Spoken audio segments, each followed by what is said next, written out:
Students, welcome to my channel. My name is Shalini. आज हम पढ़ने वाले हैं इक्विलिब्रियम चैप्टर का आगे नेक्स्ट थर्ड लेक्चर। इससे पहले मैं पढ़ा चुकी हूँ physical equilibrium and chemical equilibrium. तो स्टूडेंट्स, आज हम पढ़ेंगे laws of chemical equilibrium and उससे पहले हम पढ़ेंगे लॉ ऑफ मास एक्शन। तो हम इस चैप्टर को कंप्लीट करेंगे, देन हम ऑर्गेनिक स्टार्ट करेंगे। तो स्टूडेंट जो मेरी चैनल पे फर्स्ट टाइम विजिट कर रहे हैं वो लोग जाकर के ट्रिक्स भी देख सकते हैं। ऑर्गेनिक की मैंने बहुत सारी ट्रिक्स बना के अपलोड की हुई है। चलिए स्टूडेंट्स, आज की क्लास को स्टार्ट करते हैं। तो हमारा चैप्टर जो है इक्विलिब्रियम, ये चैप्टर स्टूडेंट्स क्लास 11th का है एंड इसमें आज हम पढ़ना है वो है हमारा लेक्चर नंबर 3। डिस्क्रिप्शन बॉक्स में मैं आपको लेक्चर 1 एंड लेक्चर 2 के जो लिंक है वो प्रोवाइड कर दूंगी, तो आप सीक्वेंस में भी क्लास को फॉलो कर सकते हैं। तो स्टूडेंट्स, इक्विलिब्रियम में हमने केमिकल इक्विलिब्रियम तक पढ़ लिया था, एग्जाम्पल पढ़ लिए थे, हमने कैरेक्टरिस्टिक्स भी पढ़ लिए थे। तो आज हमें पढ़ना है लॉ ऑफ मास एक्शन।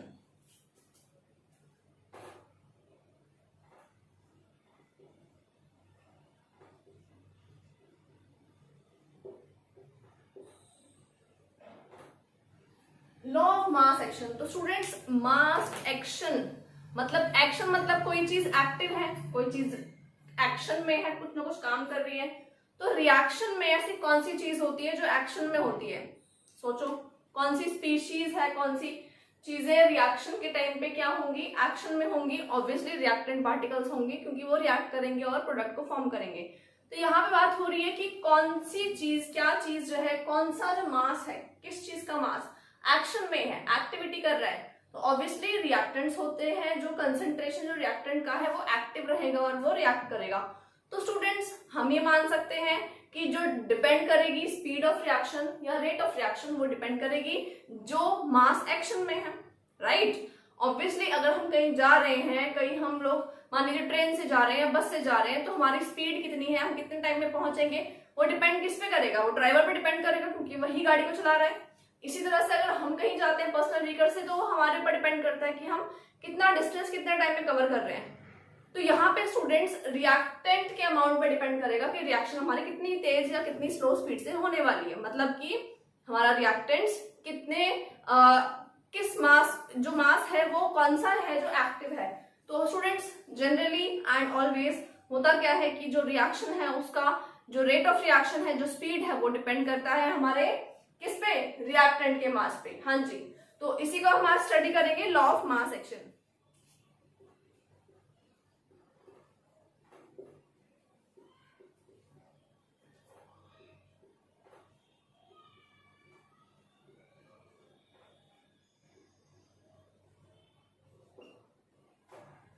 तो स्टूडेंट्स, हम यहाँ पे लिख रहे हैं कि रेट ऑफ रिएक्शन जो है वो किस पे डिपेंड करेगी? The rate of reaction is directly dependent upon, किस पे डिपेंड करती है? Concentration of reactant.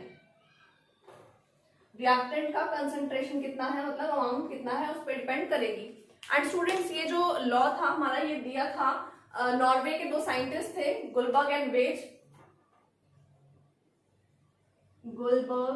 वेज।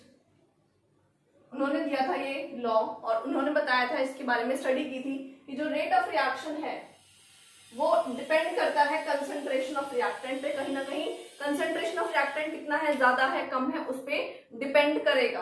तो स्टूडेंट्स, ये जो लॉ ऑफ मास एक्शन है, इससे हमें पता लगता है कि रेट ऑफ रिएक्शन जब डिपेंड करता है कंसंट्रेशन ऑफ रिएक्टेंट पे, तो क्या वो सभी रिएक्टेंट पे डिपेंड करेगा, या 2 या 3 तरह के रिएक्टेंट है तो क्या एक पे डिपेंड करेगा?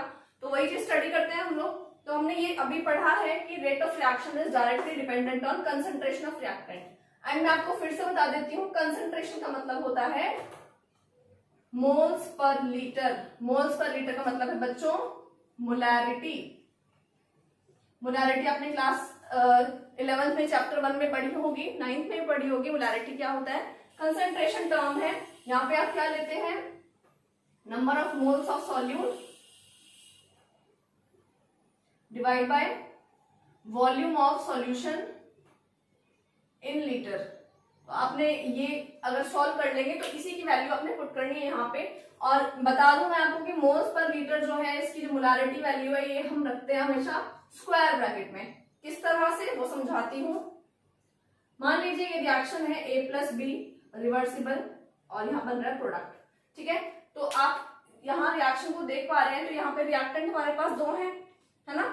अगर रेट ऑफ रिएक्शन जो है डिपेंड कर रहा है रिएक्टेंट्स पे, तो rate of reaction is proportional to concentration of a, and rate of reaction क्योंकि दो रिएक्टेंट है बच्चों दोनों पे डिपेंड करेगा, तो rate of reaction is proportional to concentration of b. तो बच्चे ये स्क्वायर ब्रैकेट में हमने क्यों लिखा है? जस्ट बिकॉज हमें ये मोलैरिटी वैल्यू में लिखना है, इसी में सारी कैलकुलेशंस करनी है। तो इस तरह से हम लिख सकते हैं कि रेट ऑफ रिएक्शन जो है वो आपके रिएक्टेंट के अमाउंट पर, उसकी कंसंट्रेशन पर डिपेंड करता है। आगे मैं आपको एक क्वेश्चन देती हूँ, अगर मैं इसको इस तरह से कर देती हूँ, अगर हमारी रिएक्शन जो है वो इस तरह से हो जाती है, ये रिएक्शन है स्टूडेंट्स, देखो यहाँ पे अगर ए के मॉलिक्यूल्स 2 हैं हमारे पास और बी के मॉलिक्यूल्स जो है वो 3 हैं, तो रेट ऑफ रिएक्शन का एक्सप्रेशन हम क्या लिख सकते हैं? किस किस पर डिपेंड करेगा? जैसे यहाँ पे ए पे और बी पे डिपेंड कर रहा था, तो हम इनको ये भी लिख सकते हैं कंबाइन करके कि rate is proportional to concentration of a and b. तो यहाँ पे हम किस तरह से टर्म लिखेंगे? तो बच्चे यहाँ पे 2 बार ए मॉलिक्यूल पे डिपेंड कर रहा है और 3 बार बी मॉलिक्यूल पे डिपेंड कर रहा है, तो हम कैसे लिखेंगे इसके लिए? Rate of reaction proportional to a, rate of reaction proportional to a, rate of reaction proportional to b, ऐसे ही बी हमें 3 बार लिखना पड़ेगा, ठीक है? 3 बार लिखना पड़ेगा तब जाके ये बात पूरी होगी। तो हम इसको डायरेक्टली कैसे लिख सकते हैं? We can write rate of reaction is proportional to A जो है वो 2 बार लिया है हमने, तो यहाँ स्क्वायर लगा देते हैं, B हमने 3 बार लिया है तो यहाँ पे आप लगा देंगे cube. Now this term is complete and this is known as law of mass action। तो स्टूडेंट्स इसकी प्रॉपर डेफिनेशन क्या होगी? इसकी प्रॉपर जो हमें लिखना है, क्या स्टेटमेंट हम लिखेंगे? तो इसमें हम लिख सकते हैं कि rate of reaction is directly proportional to product of, product देख रहे हो आप, प्रोडक्ट है, किसका प्रोडक्ट है बच्चों? रिएक्टेंट जो है ये दोनों इनका प्रोडक्ट है ए और बी का, इन दोनों का कंसंट्रेशन का प्रोडक्ट, कंसंट्रेशन मतलब square bracket moles per litre, product मतलब मल्टीप्लिकेशन। तो हम कह सकते हैं कि rate of reaction is directly proportional to product of concentration of reactants and, ऊपर क्या देख रहे हो? पावर देख रहे हो, and their power raise to their stoichiometric coefficients. इनकी पावर क्या देख रहे हो? 2 और 3 जो क्या है? स्टोइचियोमेट्रिक कोएफिशिएंट्स हैं। तो स्टोइचियोमेट्रिक कोएफिशिएंट क्या होते हैं बच्चों? स्टोइचियोमेट्रिक कोएफिशिएंट का मतलब होता है जो टर्म्स, जो नंबर्स बैलेंसिंग के लिए यूज किए जाते हैं। तो इसकी स्टेटमेंट लिख लेते हैं हम लोग। The correct statement will be,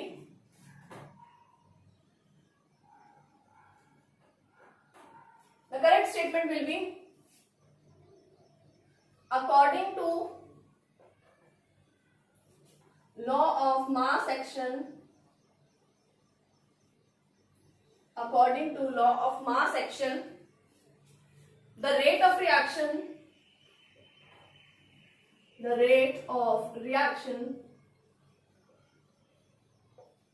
is directly proportional to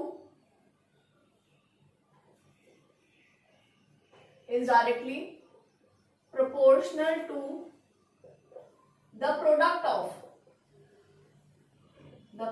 of concentration of reactants। जानते हो कंसंट्रेशन की बात हो रही है, स्क्वायर ब्रैकेट की बात हो रही है, तो उनका मल्टीप्लिकेशन लिया, प्रोडक्ट लिया हमने, product of concentration of reactants and their power is raised by stoichiometric coefficient,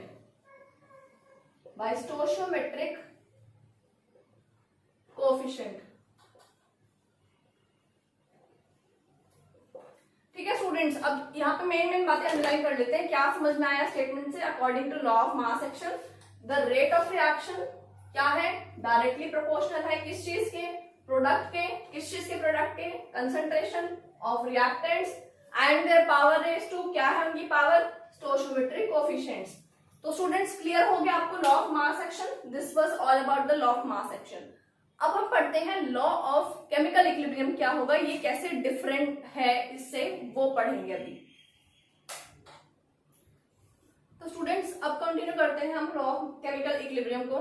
law of chemical equilibrium इसका मतलब कि जो केमिकल इक्विलिब्रियम है उससे रिलेटेड आगे जो क्वेश्चंस हम करने वाले हैं वो इससे रिलेटेड होने वाले हैं। दोनों में क्या डिफरेंस है वो भी देखेंगे कि ये क्या है वो भी देखेंगे। तो स्टूडेंट्स एक रिएक्शन हम हाइपोथेटिकल रिएक्शन अज्यूम करते हैं, रिवर्सिबल रिएक्शन लेंगे। तो स्टूडेंट्स यहाँ पे हमारे पास रिएक्टेंट्स क्या है, ए और बी रिएक्टेंट है, एक्स और वाई प्रोडक्ट है। आगे हमने स्मॉल लेटर्स लिखे हैं, दोज आर स्टोइकोमेट्रिक कोएफिशिएंट्स। तो सबसे पहले लॉ ऑफ केमिकल इक्विलिब्रियम में अगर मैं कहूं कि फॉरवर्ड रिएक्शन कहां हो रही है, तो फॉरवर्ड रिएक्शन इधर हो रही है एंड बैकवर्ड रिएक्शन इधर हो रही है, बैकवर्ड डायरेक्शन में। तो मुझे अगर रेट ऑफ रिएक्शन लिखना है फॉरवर्ड रिएक्शन का, मतलब कि अगर मैं कहूं रेट ऑफ फॉरवर्ड रिएक्शन क्या होगा, किसके प्रोपोर्शनल होगा, फॉरवर्ड रिएक्शन जो हो रही है उसके लिए रिएक्टेंट्स क्या है, ए और बी है ना। तो ए और बी को लिखेंगे हम स्क्वायर ब्रैकेट में, क्लियर है इतना, ये लिखेंगे हम लोग, यहाँ पे कोई आपको दिक्कत नहीं होगी। एंड प्रोपोर्शनैलिटी कांस्टेंट हटाएंगे, वो प्रोपोर्शनल का साइन हटाएंगे तो proportionality constant we have to insert here. तो इसका मतलब कि rate of reaction is equal to proportionality constant लगा दीजिए कि फॉरवर्ड रिएक्शन की बात कर रहे हैं तो स्मॉल एफ यूज कर लेते हैं, ठीक है, फॉरवर्ड रिएक्शन है इसलिए स्मॉल एफ यूज कर रहे हैं हम लोग यहाँ पे। And square bracket of a and b, इसको अज्यूम कर लीजिए इक्वेशन नंबर 1, ठीक है। अब इसी तरह से बैकवर्ड रिएक्शन का लिखते हैं। तो student rate of backward reaction क्या होगी,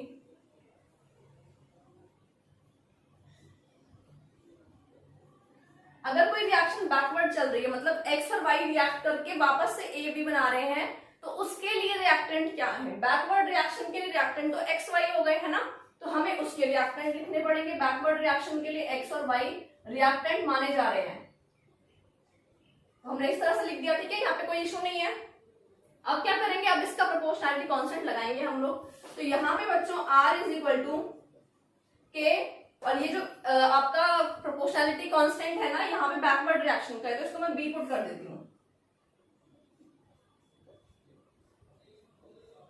दिस इज इक्वेशन नंबर 2, इसको इक्वेशन नंबर 2 मार्क कर लेंगे। देन आगे चलते हैं हम लोग।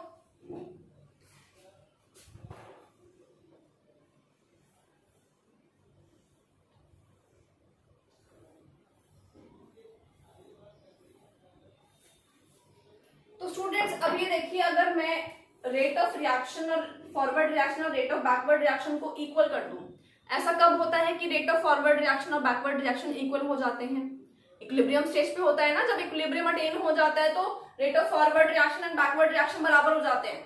तो स्टूडेंट्स उस टाइम पे हम क्या करेंगे, हम इक्वेशन नंबर 1 को और 2 को इक्वल कर देंगे, ठीक है। तो what we will do here, we will write at equilibrium condition. Equilibrium condition में क्या हुआ, आपने रेट ऑफ फॉरवर्ड रिएक्शन को rate of forward reaction is equal to rate of backward reaction.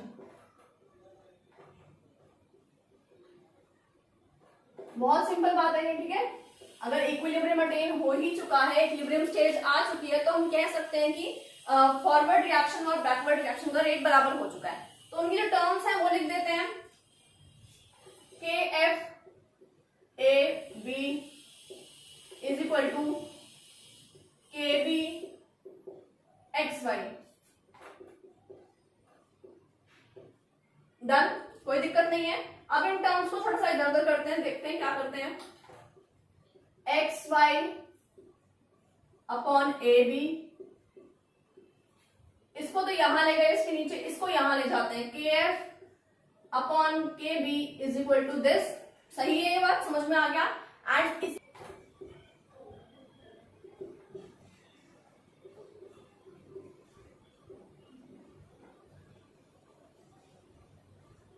तो स्टूडेंट्स हम यहाँ पे इसी के को कहेंगे इक्विलिब्रियम कांस्टेंट, इसी के को हम इक्वल कर देंगे इसके और कहेंगे इक्विलिब्रियम कांस्टेंट है ये। तो स्टूडेंट्स इक्विलिब्रियम कांस्टेंट हमने डिराइव कर लिया, हमने इक्विलिब्रियम का लॉ जो है लॉ ऑफ केमिकल इक्विलिब्रियम वो स्टडी कर लिया। अब चलते हैं इसके प्रॉपर डेफिनेशन पे, प्रॉपर स्टेटमेंट पे। एंड एक चीज यहाँ पे नोट करनी है आपने, ये आपसे न्यूमेरिकल में क्वेश्चन करने के काम आ सकता है। आपको सॉल्व करने पड़ेंगे क्वेश्चंस, तो आपको ये एक्सप्रेशन वहां पे यूज करना पड़ेगा, KF/KB, rate of forward reaction और बैकवर्ड रिएक्शन के कॉन्स्टेंट्स, यहाँ पे इनके रिएक्टेंट एंड प्रोडक्ट्स के मोलर कंसंट्रेशन या इक्विलिब्रियम कांस्टेंट के। तो ये टर्म्स आपको याद होने चाहिए। चलिए स्टेटमेंट लिखते हैं। According to law of chemical equilibrium,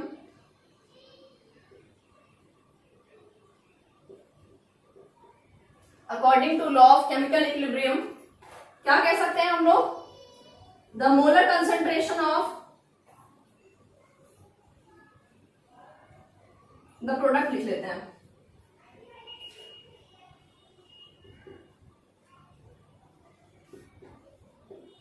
the product of molar concentration of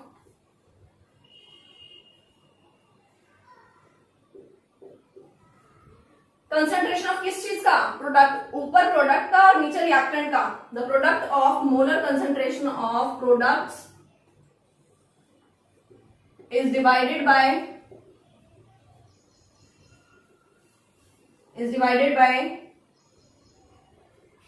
product of molar concentration of, देखो यहाँ पे भी इसका प्रोडक्ट है, यहाँ पे इसका प्रोडक्ट है, product of molar concentration of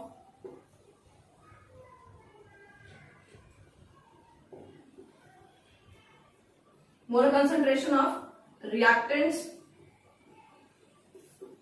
and each raised to, सबकी पावर में क्या होगा? Each raised to their stoichiometric coefficients.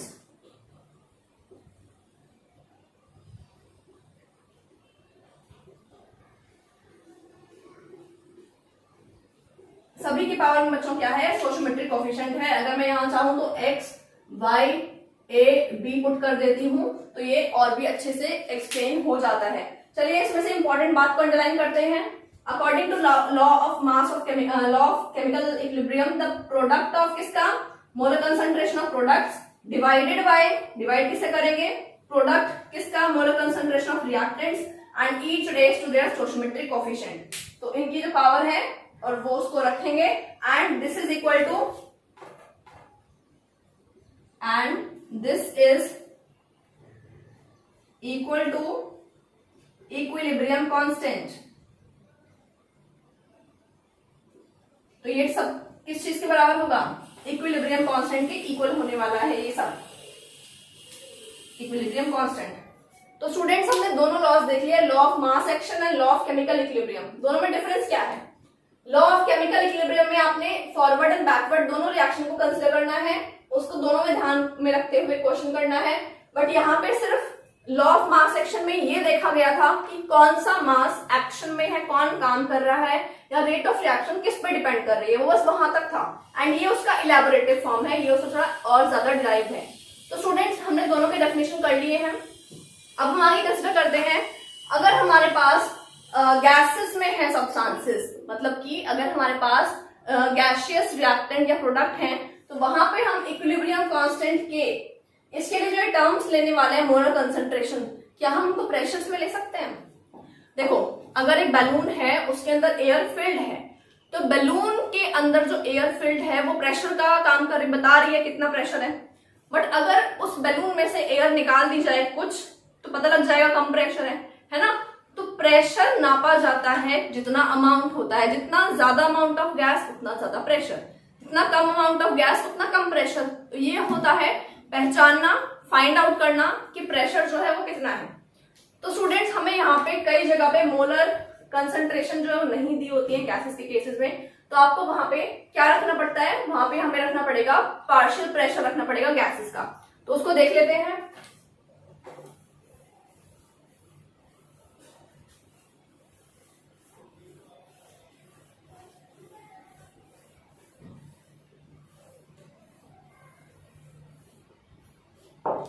उसको लिख देती हूं मैं, for gaseous reactants and products,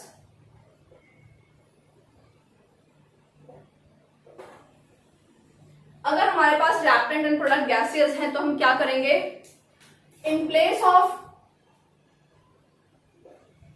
molar concentration, molar concentration का मतलब है मोल्स पर लीटर के अलावा we can place partial pressure values in place of molar concentration.